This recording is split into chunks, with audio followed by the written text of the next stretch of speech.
तो अभी जो है ये हम पढ़ेंगे प्रकाश का परावर्तन, रिफ्लेक्शन ऑफ लाइट पढ़ रहे हैं। ठीक है, ये हमारा रिफ्लेक्शन ऑफ लाइट का आज हमारा ये चौथा क्लास है। इससे पहले मैंने 3 वीडियो अपने चैनल पर अपलोड कर दिया है। जिन दोस्तों ने या जिन बच्चों ने अभी तक उस वीडियो को नहीं देखा है तो आप लोग जाकर के उस वीडियो को जरूर देखें, क्योंकि होगा क्या कि अभी अगर आप मेरी क्लास को बीच से देखेंगे तो आप लोगों को समझ में नहीं आएगा। तो शुरू से मैंने टॉपिक स्टार्ट किया और एक टॉपिक को बहुत ही अच्छे तरीके से बिल्कुल ही देहाती भाषा में, एकदम सरल भाषा में बताया है ताकि आप लोग को अच्छे से समझ में आ जाए। तो आज ये हमारा चौथा क्लास है, चलिए स्टार्ट करते हैं चौथा क्लास हमारा।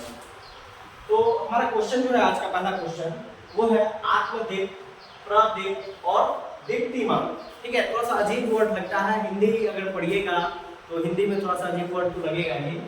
आत्मदीप्त और प्रदीप्त और दीप्तिमान पदार्थ किसे कहते हैं? ठीक है, आत्मदीप्त, प्रदीप्त और दीप्तिमान पदार्थ किसे कहते हैं उनको देखते हैं।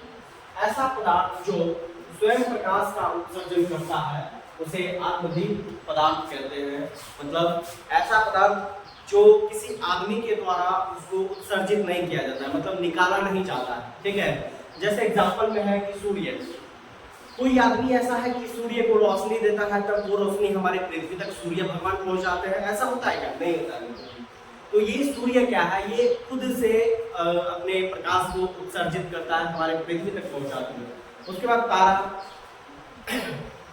तारा ये भी आत्मदीप्त पदार्थ इसको कहा गया है, क्योंकि इसको भी कोई आदमी के द्वारा ये उत्सर्जित नहीं होता है, जलता नहीं है किसी आदमी के द्वारा, ये भी प्राकृतिक के ही द्वारा होता है, मतलब खुद मतलब स्वयं अपने से अपनी रोशनी को हमारे तक पहुंचाता है। उसके बाद जुगनू है, जुगनू एक छोटा सा कीड़ा होता है जिसको हम लोग लोकजुगनी कहते हैं। उसके शरीर में लगा हुआ होता है एक छोटा सा मतलब बल्ब, उसके शरीर में जलते रहता है। ठीक है, तो वो जो है कोई आदमी जाके सेटिंग नहीं किया है, वो प्राकृतिक का दिया होता है, भगवान ने उसे ऐसा शरीर दिया है तो वो अपने शरीर के माध्यम से क्या करता है, रोशनी को उत्सर्जित करता है। तो आत्मदीप्त, प्रदीप्त और दीप्तिमान पदार्थ आप लोगों को समझ में आ गया होगा। एक बार मैं फिर से रिपीट करता हूँ। ऐसा पदार्थ जो स्वयं अपने रोशनी को उत्सर्जित करता है, निकालता है, तो बच्चों उसको हम लोग कहेंगे आत्मदीप्त पदार्थ कहेंगे। एग्जाम्पल में सूर्य, तारा और जुगनू है ना, ये सभी के पास नेचुरल लाइट है और ये सभी कोई आदमी नहीं उसको जलवाता, तो आत्मदीप्त पदार्थ हम उसे ही कहते हैं। दूसरा है अदीप्त पदार्थ किसे कहते हैं? ठीक है, इसका बिल्कुल अपोजिट हो जाएगा, ये बिल्कुल उल्टा डिफाइंड हो जाएगा। अदीप्त पदार्थ किसे कहते हैं?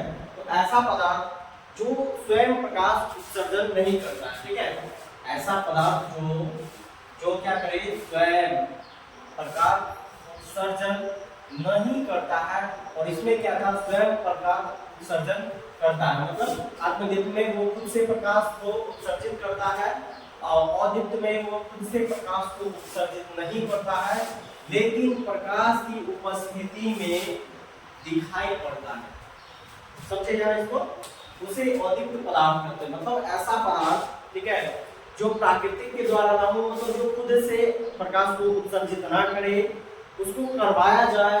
ठीक है, जैसे किसी के भी द्वारा करवाया जा सकता है। एग्जाम्पल के तौर पे समझते हैं, देखिए चंद्रमा है ना, चंद्रमा से लाइट उत्सर्जित करवाना किसी आदमी के बस की बात नहीं है, मगर ये क्या करता है, सन से लाइट को लेती है चंद्रमा और फिर वो हमारे पृथ्वी तक क्या करता है, उसको रिफ्लेक्ट करता है। मतलब सन से लाइट लेकर के हमारे पृथ्वी तक रिफ्लेक्ट करती है चंद्रमा।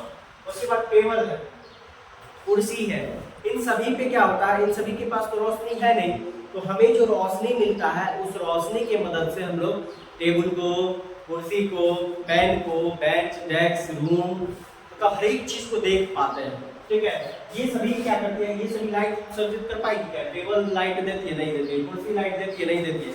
सर चंद्रमा भी लाइट नहीं देती है। होता क्या है, ये सन से लाइट को लेती है और फिर हमारे धरती तक वो या हमारे तक पहुंचाती है, तो हमें ऐसा लगता है कि चंद्रमा हमको लाइट दे रही है। ठीक है, चलिए अब तीसरा क्वेश्चन हमारा, प्रकीर्णन किसे कहते हैं?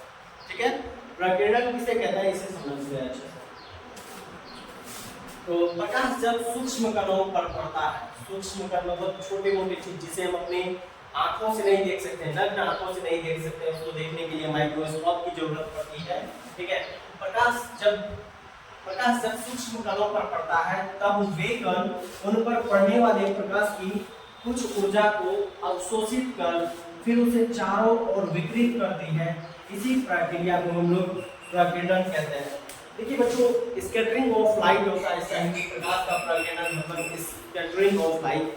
आप लोग क्या देखते होंगे, आप लोग के घर में किसी खिड़की से या दरवाजे के साइड से या आपके घर में जो वेंटिलेटर लगा हुआ होता है, उस वेंटिलेटर से जो प्रकाश का रोशनी आता है ना, अगर उस रोशनी को हम लोग, तो वो जो उसका प्रकाश का किरण आता है, उस किरण में हमें क्या दिखाई पड़ता है, जब उस किरण को हम देखते हैं उसमें हमें ये दिखाई देता है कि बहुत सारे सूक्ष्म कण उस रोशनी में उड़ रहे होते हैं। ठीक है, बहुत सारे सूक्ष्म कण उस रोशनी में उड़ रहे होते हैं।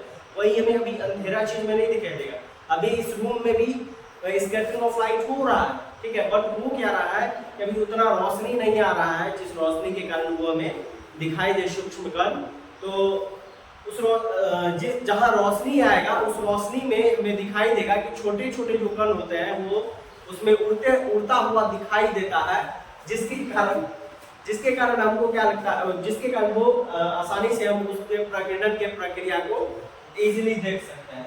ठीक है, तो वो सन का लाइट क्या करता है, सूक्ष्म कण पर पड़ता है, ठीक है, और वो उसको अवशोषित करता है और फिर वो चारों ओर फैला देता है, और जिधर जाता है वो सूक्ष्म कण हमें प्रकाश के रोशनी में दिखाई देगा, अंधेरा में नहीं दिखाई देगा।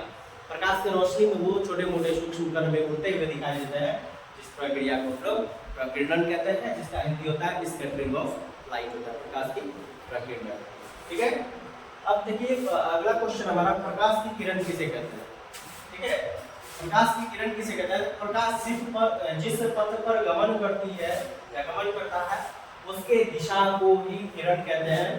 एक सरल रेखा, या फिर एक और डिफाइन इसका हो सकता है, एक सरल रेखा पर चलने वाले प्रकाश को किरण कहते हैं। जैसे कि एक सरल रेखा है, ठीक है, तो इसको हम लोग यहाँ किरण कह सकते हैं। ठीक है, जिसका इंग्लिश होता है, किरण का इंग्लिश होता है रे।